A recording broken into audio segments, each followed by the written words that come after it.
Bangladesh cricket থেকে আমিনুল ইসলাম বা ফারুক ভাই আসার পরে একজন লোক কিন্তু সরে গেলেন, মানে বাংলাদেশ ক্রিকেটের তার কন্ট্রিবিউশন কিন্তু কম না, সেটা Khaled Mahmud Sujon. From all spheres তিনি বাংলাদেশ ক্রিকেট বোর্ড থেকে সরে গেছেন, মানে সব কিছু থেকে।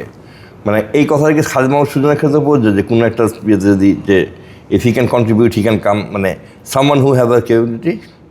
আমি এইটা একটু ছোট করে আপনাকে বলি। আমি যখন আপনার ফার্স্ট বাংলাদেশ ক্রিকেট বোর্ডে আসি, মানে আমার কিন্তু মানে টপ প্রায়োরিটি ছিল সুজন ভাইয়ের সাথে কাজ করা।